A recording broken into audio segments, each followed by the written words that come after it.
अस्सलामुअलैकुम। Lahore property discussion के channel से डॉक्टर खलील हाजिर खिदमत है। डीएचए फेज़ 9 प्रिज्म की अहमियत से इन्वेस्टमेंट पॉइंट ऑफ व्यू से या घर बनाने के पॉइंट ऑफ व्यू से कोई इनकार नहीं कर सकता। ये डीएचए का फ्यूचर है और लाहौर का भी फ्यूचर है, तो इसको हम इन डेप्थ डिटेल के साथ जो है वो डिस्कस कर रहे हैं ब्लॉक बाय ब्लॉक। इस सिलसिले में हमने पहले से 8 वीडियो रिलीज़ कर दी हैं। अगर आपको डीएचए फेज़ 9 प्रिज्म के बारे में बुनियादी मालूमात नहीं है तो आप वीडियो नंबर 1 पे जाएं। उसके बाद हम ब्लॉक बाय ब्लॉक जो है वो डिफरेंट ब्लॉक डिस्कस कर रहे हैं। आज जो हम ब्लॉक इस वीडियो में जो हम ब्लॉक डिस्कस करने जा रहे हैं वो ब्लॉक जी और ई है। मैं कोशिश करूंगा कि दोनों ब्लॉक्स को इसी वीडियो में कवर कर दूं, जो कि तकरीबन 10 मिनट पर मुहित होगी। तो सबसे पहले बिगिनर्स के लिए मैं चंद सेकंड लूंगा कि डीएचए फेज़ 9 प्रिज्म, क्योंकि जिन लोगों को पहले से मालूम है वो तो शायद उनको पता है, लेकिन ये मैं बताऊं कि डीएचए फेज़ 9 प्रिज्म जो है वो पूरे डीएचए में जो नई डेवलपमेंट है उनमें सबसे प्राइम लोकेशन पे है, क्योंकि इसके जस्ट ऊपर जो है ये डीएचए मेन फेज है और इन दोनों के दरमियान फासला तकरीबन 2.5 किलोमीटर है। अगर आप फिरोजपुर रोड से आएँ तो बैंक स्टॉप से आपको जो है वो आशियाना की तरफ आना पड़ता है। तकरीबन 2-2.5 किलोमीटर का रास्ता है। उसके बाद आप आशियाना इंटरचेंज पे पहुंच जाते हैं। ये रिंग रोड का एक इम्पोर्टेंट एक्सेस है और यही एक this is the joule of the phase 9 prism कि ये मेन एक अट्रैक्शन है कि यहाँ पे आप इंटरचेंज पे पहुंच के कहीं कहीं भी जा सकते हैं पूरे लाहौर में, चाहे आप राइवल रोड की तरफ जाना चाहें, चाहे आप दरिया की तरफ जाना चाहें या पुराने लाहौर की तरफ जाना चाहें। तो इसमें जो है वो सबसे पहले आपको आपके रास्ते में जे ब्लॉक आता है, फिर एफ ब्लॉक आता है, फिर एच ब्लॉक आता है।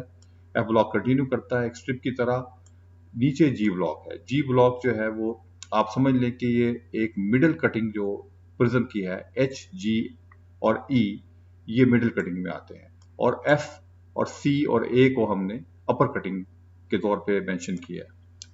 तो ये हमारी आर्बिट्रेरी जो है वो एक तरह से डिवीजन है, क्योंकि हो सकता है कि विद डिफरेंट ब्लॉक्स की जो रेटिंग है वो अपर एंड लोअर कटिंग से के हिसाब से हो, क्योंकि ये एरिया शहर के करीब हैं और नीचे वाले एरिया शहर से दूर हैं। इसी तरह ये एरिया डेप्थ में शहर के पास हैं और ये वाले एरिया शहर से दूर हैं, ये हम बॉर्डर की तरफ जा रहे हैं। तो ये असल में प्रिज्म की लंबाई बहुत ज़्यादा है।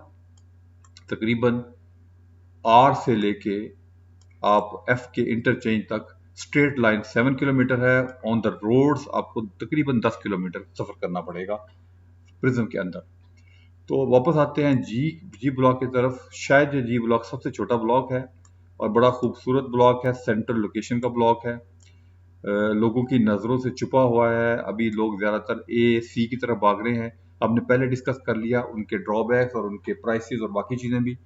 तो जी ब्लॉक जो है एक बहुत अच्छा ब्लॉक है, अगरचे कि इसके अंदर कोई कमर्शियल या इस तरह की अट्रैक्शन नहीं है, लेकिन ये आप देख रहे हैं कि ये एक बड़ी सेंट्रल लोकेशन है और एक्सेस पॉइंट ऑफ व्यू से बिल्कुल एफ के साथ है, तो सीधा ही आप इंटरचेंज की तरफ जा सकते हैं। अब इसकी डिटेल की तरफ आते हैं, थोड़ा जूम इन करते हैं हम। डिफरेंट जो है वो आपको पॉकेट्स दिखाने के लिए और बाकी चीज़ें। तो सबसे पहले ये मैं मेंशन करूंगा कि जी ब्लॉक बहुत साफ सुथरा ब्लॉक है। उसके अंदर पॉकेट्स की जो तादाद है वो बहुत कम है, तकरीबन 90% ब्लॉक जो है क्लियर है। और अगर डीएचए फेज 9 प्रिज्म में डीएचए बैचेस के अंदर जो है वो पोजीशन देता है, जिस तरह के पहले भी हुआ डीएचए 5 में, 6 में, 7 में, 8 में, कि पहला बैच 2 साल पहले रिलीज किया जाता है, फिर 3-4-5-6 महीने के बाद दूसरा बैच, फिर तीसरा बैच। अगर ऐसा हुआ तो ब्लॉक एफ और ब्लॉक जी के काफ़ी ज़्यादा इम्कान है कि ये पहले बैच में डिलीवर किए जाएं। अब इसकी तरफ आते हैं। मेन के पास एक पट्टी है जो कि आपको नज़र आ रही है। इस पे ये रोड मेरे माउस के साथ साथ जाएं और ये रोड इंटरप्टेड है, इनको यहाँ पे टच होना था। तो फिलहाल गूगल की इमेज के मुताबिक, जो कि 4 या 5 महीने पहले की इमेज है, ये एरिया क्लियर नहीं है। तो अगर आप नया प्लॉट ले रहे हैं तो कोशिश करें कि आप इस पॉकेट के अंदर प्लॉट ना लें। और अगर आप लेना चाहते हैं, जैसा कि मैंने पहले कहा कि डीएचए का ट्रैक रिकॉर्ड है कि बहुत सारी पॉकेट्स जो है नियर पोजेशन रिलीज हो जाती हैं, तो फिर आप एक रिस्क ले सकते हैं, लेकिन उस हिसाब से फिर आपको कीमत का तयन करना चाहिए जैसे कि एक साफ एरिया में प्लॉट अगर आपको एक 30 का मिलता है तो यहाँ पे एक 10 का फुल पेड प्लॉट मिले तो आप ले सकते हैं, इससे ज़्यादा ऊपर ना जाइए। और ये जो है अगर आपका प्लॉट इस जगह पे लोकेटेड है तो इसको मैं आपको मशवरा दूंगा कि इसको फौरी तौर पर बेचने की ज़रूरत नहीं है, क्योंकि हो सकता है ये लिटिगेशन देर तक ना रहे। क्योंकि जैसा कि आप देख रहे हैं, पहले मैंने कहा कि पूरा एरिया जो है वो चारों तरफ से डीएचए से सराउंडेड है।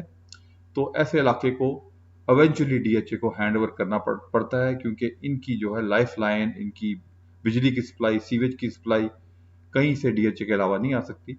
और डीएचए इस चीज़ को रोक लेता है क्योंकि डेवलपमेंट सारी उन्होंने खुद की है। तो इस वजह से ये एरिया इवेंचुअली जो है वो टेक ओवर हो जाएगा, लेकिन हो सकता है कि इसका ऑनर एक बेहतर बार्गेन की कोशिश कर रहा हो। यहाँ पे कुछ एरिया यहाँ पे भी मशकूक है थोड़ा सा। ये देखिए, ये रोड ज़्यादा क्लियर होनी चाहिए थी, ये बल्कि कारपेटेड रोड है जो ग्रे नज़र आ रही है, ये ज़्यादा क्लियर होनी चाहिए थी, लेकिन यहाँ पे इंटरप्टेड है और यहाँ पे भी इंटरप्टेड है। तो ये इसको सीधा आना चाहिए था। तो इस पॉइंट से इस पॉइंट तक भी आप ये समझ सकते हैं कि शायद कोई लिटिगेशन है, कंफर्म नहीं है लेकिन लिटिगेशन है कुछ। इसके अलावा इस छोटे से पोर्शन में मेन के बिल्कुल नज़दीक एक ट्रायंगुलर पार्क की तरह का एरिया है, जिसके इस एरिया में कोई अभी आपको रोड इंटरप्ट हुआ नज़र आता है। तो शायद ये एरिया जो कि नॉन टेकन ओवर एरिया है वो इसकी पट्टी तक एक्सटेंड कर रहा है और इसके जो कुछ प्लॉट जो हैं इससे इफेक्ट हो रहे हैं। उसके बाद नीचे की तरफ जाते हैं, बड़ा साफ क्लीन एरिया है, यहाँ पे क्लियर एरिया है। यहाँ पे आजकल की मार्केट के मुताबिक आपको प्लॉट 135 प्लस मिल सकता है। मिडिल पोर्शन की बात कर रहा हूँ मैं, मेन रोड्स के प्लॉट्स की बात इसलिए नहीं करता कि थोड़ी मिकदार में अवेलेबल होते हैं और प्राइस वेरिएशन बहुत होती है। तो यहाँ पे मैं अगर आपको 135 कह रहा हूँ तो अगर ये बंदा 145 मांग रहा होगा तो कहीं यहाँ पे आपको 135 भी मिल जाएगा। तो इसका मतलब है कि आप एक आइडिया दिमाग में कर लें कि ये प्लॉट जो है वो तकरीबन इतने तक मिलेगा मुझे। थोड़ा नीचे आए तो आपको जो है वो फिर क्लियर एरिया है, इसमें भी कोई खास मुश्किल नहीं है, काफ़ी डेवलपमेंट हुई है पहले ही। ये रोड कारपेट भी हुआ लगता है। अब यहाँ पे आप देखेंगे कि अगर आप इसको नक्शे से कंपेयर करें तो ये रोड को सीधा होना चाहिए था। तो गांव के पास होने की वजह से ये एरिया जो है शायद डीएचए को लेने में मुश्किल हुई है। और अभी तक ये उन्होंने कोशिश कर ली है कि रोड को उन्होंने एक तरह से टर्न कर दिया है इस तरफ। तो एक तरह से इस सिचुएशन में लग रहा है कि डीएचए के इस एरिया को टेक ओवर करने के जो जो कोशिशें थी वो फिलहाल कामयाब नहीं हो सकी, और उन्होंने अपने मेन बुलवार्ड को एक तरह से, या आप समझ लें कि मेन रोड को टर्न कर लिया है। तो ऐसा फेज 7 में भी हुआ है, फेज 6 में भी हुआ है। तो इस वजह से आप कह सकते हैं कि ये लगता है कि ये area in near future DHA को मिलने का चांस नहीं है। अगर आपका प्लॉट इस पे फॉल करता है तो आप इस पे गौर कर सकते हैं कि करंट मार्केट में जब मार्केट चढ़ी हुई है आप इसको निकाल सकते हैं, क्योंकि रोड को चेंज करना, मेन रोड को चेंज करना ये शो कर रहा है कि अभी नियर फ्यूचर में ये जो है मिलने के चांसेस नहीं। इन केस अगर ये मिल गया तो हो सकता है वो रोड को सीधा कर दे, और अगर रोड को नहीं चेंज करते तो फिर यहाँ पे प्लॉट्स की कटिंग बना देंगे। तो ये जो है एक एस्पेक्ट है। नीचे का एरिया भी काफ़ी क्लियर है, उसको भी आप देख सकते हैं। कुछ कंस्ट्रक्शन की चीज़ें पड़ी हुई हैं वहाँ पे, कुछ मटेरियल है, इस तरह की चीज़ें, लेकिन एरिया ऑलमोस्ट क्लियर है। तो ये तकरीबन समझ लें कि एक बेहतरीन ब्लॉक है जो है वो, ये सारे प्लॉट क्लियर हैं, ये जो ग्रे एरिया में नज़र आ रहे हैं।